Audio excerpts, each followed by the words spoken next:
Hello friends, कैसे हैं आप सब। आशा करती हूँ आप सभी अच्छे होंगे। आज मैं आपके सामने लेके आई हूँ एक टॉपिक, वो है कक्षा 11वीं का प्रोविजंस। बिल्कुल बेसिक है। आज हम बेसिक से ही इसको समझेंगे कि प्रोविजंस क्या है। तो बिल्कुल फर्स्ट देखेंगे कि आज प्रोविजन क्या है।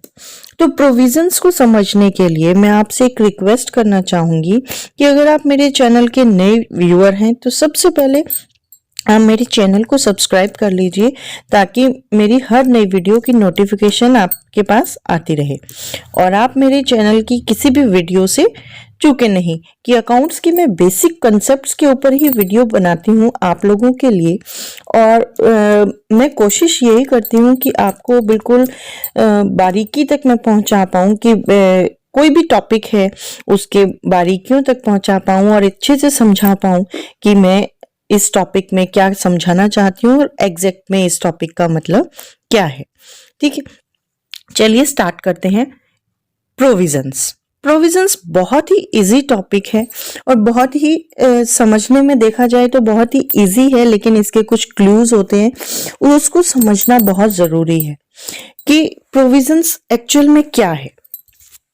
आज हम इसी पर बात करेंगे कि प्रोविजंस 11th क्लास में इसको बेसिक्स में जो समझाया जाता है कि इतना अहम रोल निभाने वाला प्रोविजंस का मतलब क्या है, आज हम समझेंगे। चलिए स्टार्ट करते हैं। मीनिंग ऑफ प्रोविजंस का मतलब क्या है, इसमें आज हम समझेंगे। The term provision means any amount written off or retained by way of providing depreciation or retained by way of providing for any known liability। इसका मतलब क्या है कि एक ऐसा प्रोविजन जो नोन लाइबिलिटी है, जो प्रॉफिट एंड लॉस अमाउंट से अलग करके रखते हैं, वो प्रोविजन कहलाते हैं। नॉन लाइबिलिटी का मतलब है आगे चल के वो लाइबिलिटी आने वाली है, हमें पता है कि वो अराइज होगी जरूर, but the amount which can not be determined with accuracy. हमें ये तो पता है कि लाइबिलिटी होगी, लेकिन उसका अमाउंट कितना होगा वो हमें बिल्कुल नहीं पता। तो इस लाइबिलिटी के लिए हम प्रॉफिट एंड लॉस अकाउंट से कुछ अमाउंट जो है हम लाइबिलिटी के लिए रख देते हैं, प्रोविजंस के लिए हम रख देते हैं। जैसे फॉर एग्जांपल आगे आने वाले सालों में कुछ प्रीमियम पे करना है, ठीक है, ये एक मैं एग्जांपल ले रही हूँ, ठीक है, ये ऑफिशियल भी नहीं है, लेकिन मैं जस्ट एक एग्जांपल समझा रही हूँ कि मान लीजिए कि एक इंश्योरेंस प्रीमियम लेना है, मतलब लाइबिलिटी पे करनी है, तो अमाउंट कितना है हमें, तो जो करंट ईयर में फ्यूचर के लिए प्रॉफिट एंड लॉस अकाउंट से कुछ अमाउंट उठा के रख देंगे जिसके आगे चल के हमें परेशानी ना हो। तो यही है कि meaning of provision, any amount return of और return by the way of providing depreciation. हम डेप्रिसिएशन प्रोवाइड करेंगे, assets, value of assets for providing any known liability, जिसको हम जानते हैं कि ये हमारी लाइबिलिटी है, आगे चल के जरूर होगा, लेकिन उसकी एक्यूरेसी को नहीं समझ पाते कि कितना अमाउंट में वो हमारे को पे करनी होगी। ठीक है, ये चार्टेड अकाउंटेंट ऑफ इंडिया की तरफ से ये वाली डेफिनेशन दी गई थी। Liability which can be measured only by using a substantial degree of estimation. Liability जो है हम केवल मेजर कर सकते हैं कि एक मतलब एस्टिमेशन लगा सकते हैं कि इतने अमाउंट के बीच तक हमारा लाइबिलिटी पे करनी होगी, वो है प्रोविजन। जो हम एस्टिमेट लगाते हैं लाइबिलिटी इतने की होगी, उसे हम क्या कहते हैं, प्रोविजन। ये अकाउंटिंग स्टैंडर्ड 29 के through institute of CA of India ने कहा था। तो ये था प्रोविजन का मतलब। अब हम बात करेंगे कि प्रोविजन जो है ना, ये शॉर्ट में मैं आपके सामने रख रही हूं कि it is N uncertain liability. ठीक है, हमें इसका पता नहीं है कि ये कितने अमाउंट में अराइज होगी। It created to meet an anticipated loss, लेकिन क्रिएट होगी, जरूर मिलेगी, वो एंटीसिपेटेड लॉस है, जरूर हमारे को दिखेगा। It is charge against profit, ये प्रॉफिट एंड लॉस में से हम प्रॉफिट में से ही चार्ज करेंगे। इट फॉलोज प्रूडेंस कंसेप्ट, ये कंजर्वेटिव के फॉलोज के थ्रू हम इसको कंसेप्ट में रखते हैं। It is N liability for which amount is not certain, ये एक ऐसी लायबिलिटी है जिसका अमाउंट हमें नहीं पता बिल्कुल भी कि कितना होगा, लेकिन हम एस्टिमेशन के थ्रू अपना इसमें प्रोविजन बना के रखते हैं। जैसे ये कुछ एग्जांपल्स हैं। प्रोविजंस फॉर डाउटफुल डेब्ट्स, कि हमें मालूम है कि हमने इतने किसी को पैसे दिए थे और इसमें से मान लीजिए मैंने किसी को 3 बंदों को पैसे दिए हैं, ए बी सी को। ए को मैंने 10,000 दिए हैं, बी को 20 और सी को 30। तो मैंने कितने टोटल दे दिए? 10, 20 और 30। तो ये कितने हो गए? 10, 20, 30, 60,000। ठीक है, 60,000 में से मैंने ये एस्टिमेट कर लिया, ये प्रोविजन बना लिया कि मेरे जो देनदार हैं वो मुझे कम से कम 40,000 तो दे देंगे। ठीक है, और लेकिन जो 20,000 नहीं देंगे वो मैंने प्रोविजन बना के रख लिया। भाई इतना आ गया तो ठीक है, नहीं आया तो ये प्रोविजन फॉर डाउटफुल डेब्ट्स में। प्रोविजन फॉर रिपेयर, अब रिपेयर है, मान लीजिए मैंने कोई मशीनरी ली है और हर साल उसमें रिपेयर कराते रहेंगे या उसको इंस्टॉलेशन के बराबर जो उसकी सर्विसेज कराते रहेंगे, वो रिपेयर के लिए मैंने एक प्रोविजन अलग से बना के रखा है कि हर साल ये 1,000 रुपए, 2,000 या 5,000 रुपए इस मशीनरी पे लग सकते हैं, मैं अलग से प्रोविजन बना के रखता हूँ। प्रोविजन फॉर टैक्सेस, टैक्स का पैसा हमें देना है, इतना हमारे को प्रॉफिट होगा तो इतना देना है, वो मैं प्रोविजन जो बना के चलता हूँ उसे हम क्या कहते हैं? प्रोविजन। प्रोविजन के लिए बहुत बच्चे कंफ्यूज हो जाते हैं कि ये बहुत ही अलग चीज है, कि प्रोविजन एक अलग चीज है और रिजर्व एक अलग चीज है। Reserve it is an appropriation of profit to strength the financial position of business. मतलब प्रोविजन तो था जो चार्ज करते हैं, प्रॉफिट हो या लॉस हो एक्सपेंस की तरह चार्ज करेंगे ही, लेकिन रिजर्व जो है एप्रोप्रिएशन मतलब मान लो सारे एक्सपेंसेस चार्ज करने के बाद जो हमारे प्रोविजंस लॉस करने के बाद जो सरप्लस प्रॉफिट बचता है उसको, उस अमाउंट को हम अलग रख देते हैं, वो हमारी स्ट्रेंथ इन फाइनेंशियल पोजीशन जो शो करता है उसे हम रिजर्व्स कहते हैं।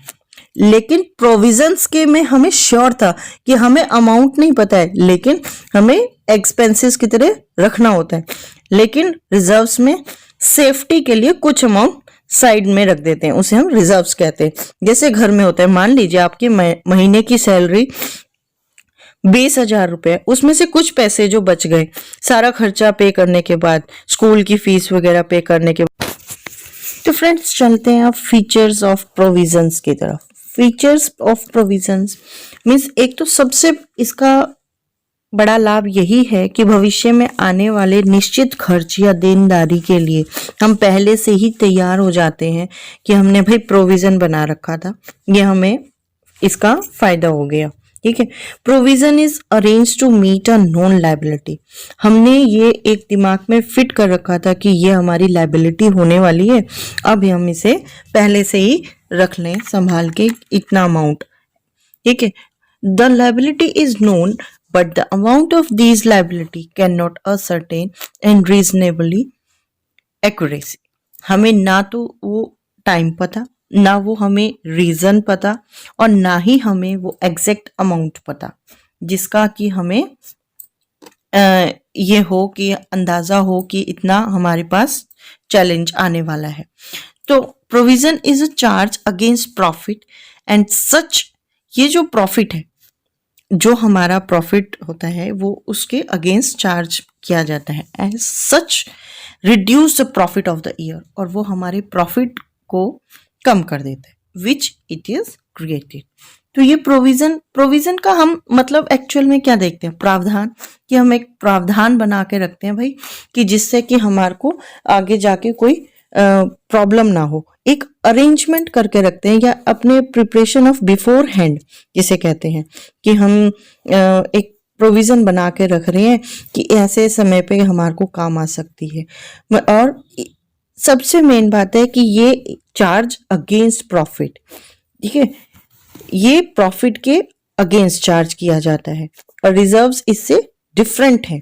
ठीक है, अब देखिए मैं आपके सामने एक डिफरेंस रख रही हूँ प्रोविजंस एंड रिजर्व्स के बीच, वो है बेसिक नेचर से देखते हैं। बेसिक नेचर प्रोविजन का होता है, provision provide a future liability, वो हमें फ्यूचर लायबिलिटी को शो करती है।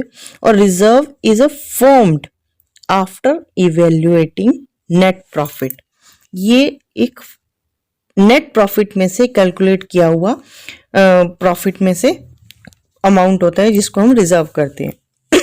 द पर्पस, अब जो पर्पस है to understand liabilities and expected loss, सिर्फ वो समझता है कि मेरे पास लॉस आ जाएगा, लायबिलिटी होगी पे करने की, सिर्फ उसको समझ के ये प्रोविजन किया जाता है। हमें क्योंकि एग्जैक्ट अमाउंट नहीं पता, एग्जैक्ट टाइमिंग नहीं पता, तो हम क्या कहेंगे, प्रोविजन। और रिजर्व्स जो है वो इंक्रीज करते हैं हमारे कैपिटल को। तो हमारा जो प्रोविजन का सबसे बड़ा नुकसान तो यही होता है कि कंपनी चाहे मुनाफे में हो या फिर नुकसान में हो, उसको भविष्य के संबंधित खर्चों के लिए ये प्रोविजन बनाना ही है। Effect on taxable profits not required. ठीक है, प्रोविजन जो है, प्रोविजंस में टैक्सेबल प्रॉफिट पे कोई इफेक्ट नहीं पड़ता। Reserve, profit is important to create reserves, profit हमारे पास होना बहुत जरूरी है रिजर्व्स को रखने के लिए। A part for a few types of reserve, कुछ टाइप्स के हम रिजर्व को रखने के लिए। तो presentation in the balance sheet, अब देखते हैं हम कि प्रेजेंटेशन में प्रेजेंट कैसे करेंगे प्रोविजंस को और रिजर्व्स को। In terms of assets it is display as a debit from the particular asset, while for a liability it is display on the liability side। हम इसे हमेशा बैलेंस शीट में लायबिलिटी साइड में show करेंगे, provisions को दिखाएंगे assets में, assets के पर्टिकुलर में। रिजर्व्स में दिखाएंगे display on the liability side, reserves को हम दिखाएंगे लायबिलिटी में, लेकिन हमारे पास इंक्रीज इन अ कैपिटल, ये दिमाग में रखना है कि यह हमारे कैपिटल को इंक्रीज करता है। एलिमेंट्स ऑफ कंपल्शन, इसमें कौन सा कंपल्शन होता है प्रोविजंस में और रिजर्व्स में? यस, प्रोविजंस में होता है, yes, according to the gap, जो गैप के थ्रू हमारे जो बने हैं हमारे रूल्स रेगुलेशन, उनके थ्रू बना हुआ है कि प्रोविजन बनाना ही बनाना है। Reserves, it is optional except that reserves which are obligatory, इसमें हमें ऑप्शनल मिल जाता है कि हमने ये रिजर्व्स रखना है कि नहीं रखना। Use of payment, use of payment of dividend, the dividend is never paid from provision, dividend जो है वो कभी भी पे नहीं होता जब हम प्रोविजंस फ्रॉम प्रोविजंस से नहीं होता। और रिजर्व्स में can be paid out of reserves, reserves के थ्रू हम पे कर सकते हैं। ये है journal entry for creating a provision, provisions को बनाने के लिए ये है journal entry. Profit and loss account debit to provision for doubtful डेब्ट अकाउंट, जिसका भी हम बना रहे हैं प्रोविजन, वो टू प्रोविजन फॉर लिख देंगे। Profit and loss account debit रहेगा और टू में वही लिखेंगे क्रेडिट साइड में जिसका हम प्रोविजन बना रहे हैं, जैसे provision for repairs, provision for taxes, provision for doubtful debts, because provision means to keep some money for a known liability। ये माइंड में हमारे फिट हो जाना चाहिए कि हम कुछ मनी के लिए प्रोविजन बना रहे हैं for a known liability which is probable to arise after a certain time, right? And the reserve is to retain some money from the profit to for any particular future use.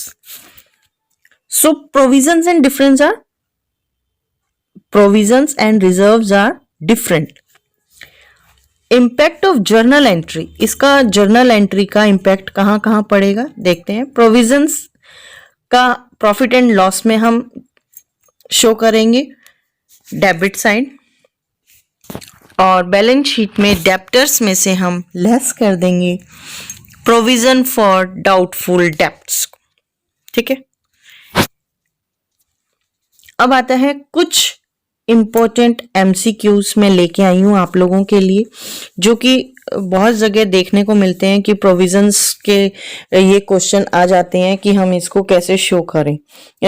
तो बच्चे जो हैं उनको पूरा clue समझ में नहीं आते हैं, पूरा बेसिक नहीं समझ में आता है, तो वो एमसीक्यू क्लियर नहीं हो पाते हैं या क्वेश्चंस को करने में वो नहीं समझ पाते हैं कि प्रोविजंस क्या है। आज मैं इसीलिए सेम प्रोविजन के लिए सिर्फ मैंने वीडियो बनाई है कि प्रोविजंस को अच्छे से समझ जाएं और एमसीक्यू में कोई भी क्वेश्चन आ जाए तो हम 4 पॉइंट्स को देख के घबराए नहीं और सीधे सीधे आंख मीच के उस सही उत्तर को हम कर लें। देखिए, provision is created by debiting. हम डेबिटिंग में क्या करते हैं? Provision is created by debiting. Debit में हम किसके लिए, किस चीज के लिए हम जब प्रोविजन बनाते हैं तो उसको डेबिट में हम किस में रखते हैं? क्या आप ट्रेडिंग अकाउंट में रखते हैं? क्या आप profit and loss appropriation account में रखते हैं, या किसी में भी नहीं रखते, या प्रॉफिट एंड लॉस अकाउंट में रखते हैं? बताएं। Provision is created by debited is profit and loss account. अभी मैंने आपको बताया था कि इसकी इंपैक्ट कहां पड़ेगा? प्रॉफिट एंड लॉस के डेबिट साइड में। तो यही मैंने क्वेश्चन भी इसमें एमसीक्यू में आ गया है, ठीक है। यही चीज अब इसकी बैलेंस शीट में अगर आपसे कोई पूछ ले कि इसकी एंट्री का इंपैक्ट कहां पड़ेगा, तो ये डेब्टर्स में से लेस कर दिए जाएंगे, राइट। ये था क्वेश्चन। अब नेक्स्ट क्वेश्चन आता है, asset disposal account is prepared when. ये अकाउंट बनता है जब कब बनता है? Provision for depreciation account is prepared, या तो डेप्रिसिएशन अकाउंट को प्रिपेयर कर रहे हैं, या असेट अकाउंट को प्रिपेयर कर रहे हैं, या प्रॉफिट एंड लॉस को प्रिपेयर कर रहे हैं, या डेप्रिसिएशन को। तो बताएं। Asset disposal account is prepared when. तो एक बार इसके मतलब की तरफ समझते हैं कि असेट डिस्पोजल अकाउंट क्या होता है। डिस्पोजल अकाउंट जो है इज अ गेन और लॉस अकाउंट, प्रॉफिट और loss account that appears in the income statement and in which is recorded the difference between the disposal proceed and the net carrying amount of the fixed asset being dispose of. ठीक, मतलब debit इसमें क्या होगा कि debit the accumulate depreciation account to reverse the cumulative amount of depreciation already recorded for the assets and credit the disposal account. Means the debit cash account for any proceed for sale and credit the disposal account. So asset main इस question में पूछा है asset disposal account. Cash is also assets. So ये बनेगा answer इसका, provision for depreciation account is prepared. आइए बढ़ते हैं next question. Reserves are created out of. ये किस से क्रिएट होते हैं? कौन से प्रॉफिट से बनते हैं? Normal profit, divisible profits. तो किस से बनते हैं?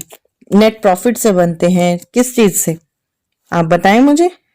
Reserves means reserves are created, किस चीज से बनते हैं? आप कोई बताएंगे? General reserves are created of profit and kept aside for general purpose and the financial strengthening of the company. यही मैंने आपको थोड़ी देर पहले इसका मतलब बताया। तो इसका आंसर आएगा all of the above. Normal profit हो, डिविजिबल प्रॉफिट हो, नेट प्रॉफिट हो, हमें रिजर्व से मतलब है कि हमें प्रॉफिट होने के बाद निकालना है अपने फाइनेंशियल स्ट्रेंथनिंग को ठीक करने के लिए। वो कोई भी प्रॉफिट हो, रिजर्व्स निकालना है। Dividend equalization reserves is a, ये कौन सा रिजर्व है? जर्नल रिजर्व है, सीक्रेट रिजर्व है, स्पेसिफिक रिजर्व है, या नन ऑफ अबव? देखिए एक बार मैं आपका इसको मतलब समझाते हैं कि एक ऐसा equalization dividends are one time payment to qualified shareholders to compensate for lost dividend income. If dividend schedule of a company is altered, dividend schedule may be change by company if they are unable to preserve the existing schedule due to for unseen circumstances. Means revenue reserve that serves as a buffer between certain dividend level and a profit available. Sums are transferred to this reserve account in a good year and withdrawn from in poor year to maintain the dividend account. So your answer is specific reserves. They called a specific reserves. Next is capital profit is capital profit क्या है? आज हम इसे देखते हैं कि capital profit किसके अंतर्गत आता है. Profit from sale of marketable securities, profit from sale of long term investment, both B and C. क्या हो सकता है? आप लोग बताएं थोड़ा बहुत. मुझे कमेंट सेक्शन में जरूर करके बताएं कि आपको मेरी वीडियोस कैसी अच्छी लगती हैं. कमेंट करके जरूर बताएं कि मेरे ये पैटर्न जो मैं आज से शुरू कर रही हूँ एमसीक्यू का क्वेश्चंस बताना आपको कैसा लग रहा है, और आप मुझे आंसर भी जरूर इसके बताते रहें. और कोई क्वेश्चन आपके माइंड में आए तो जरूर बताएं कि हाँ. और मुझे बूस्टअप करने के लिए जरूर मुझे कमेंट सेक्शन में करें कमेंट, और लाइक करना बिल्कुल ना भूलें ताकि मैं आपके हौसला मेरा बढ़ता रहे और मैं आपके लिए अच्छी वीडियो बनाती रहूं इसी प्रकार से. चलिए देखते हैं कैपिटल प्रॉफिट. कैपिटल प्रॉफिट क्या है?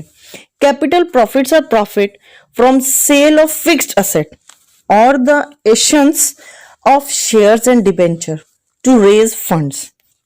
Capital profit is profit earn from sale of fixed asset. ठीक है, जो हमने सेल करी है फिक्स्ड असेट, उससे प्रॉफिट अर्न हुआ है. और when a company issue share to raise its capital, इसे हम क्या कहते हैं? कैपिटल प्रॉफिट कहते हैं. तो इसका आंसर आएगा profit from sale of long term investment, क्योंकि ये हमारा सेल ऑफ फिक्स्ड असेट्स पे ही इसका जोर रहता है. तो कैपिटल प्रॉफिट आपने देखा है, कैपिटल रिवेन्यू आपने देखा है, जो लॉन्ग टर्म के लिए होते हैं वो हमारी कैपिटल में आते हैं. कैपिटल गेन भी एक इकोनॉमिक कंसेप्ट है जो डिफाइन करता है as the profit earn on the sale of an asset which has increase in value over the holding period. Right. Next, dash में be invested outside the business to earn income. इनमें से चारों में से ऐसी कौन सी है कि हो सकता है कि invested outside the business to earn income, जो व्यापार को इनकम को अर्न करते हैं बाहर से इन्वेस्ट करके बिजनेस को, तो वो है हमारे रिजर्व्स. रिजर्व्स में बी इन्वेस्टेड आउटसाइड, हम इन्हें बाहर इन्वेस्ट कर सकते हैं पैसे को. बिजनेस टू अर्न इनकम, अपने बिजनेस को अर्न करने के लिए, वो क्या है? रिजर्व्स. क्योंकि प्रोविजंस तो हमारा एक प्रावधान होता है कि हम केवल आने वाले समय के लिए हम उस अमाउंट को निश्चित कर रहे हैं. डेप्रिसिएशन हमारा घटता है एक फिक्स्ड एसेट्स के ऊपर या किसी चीज के लिए. तो रिजर्व्स एक हमारे ऐसे हैं जिसको हम इन्वेस्ट कर सकते हैं outside the business to earn income. तो फ्रेंड्स, आज आपके कैसा लगा ये वीडियो आप मुझे जरूर कमेंट करके बताएं. Thanks for watching my channel. मैं डॉक्टर प्रियंका गौड़ आपके लिए ऐसे ही वीडियोस को लेके आती रहूंगी, और आप मेरे वीडियोस को लाइक शेयर करना बिल्कुल ना भूलिएगा ताकि मेरा हौसला बढ़ता रहे. Thanks for watching my channel. मैं डॉक्टर प्रियंका गौड़ फिर आऊंगी एक नई वीडियो के साथ. Thank you.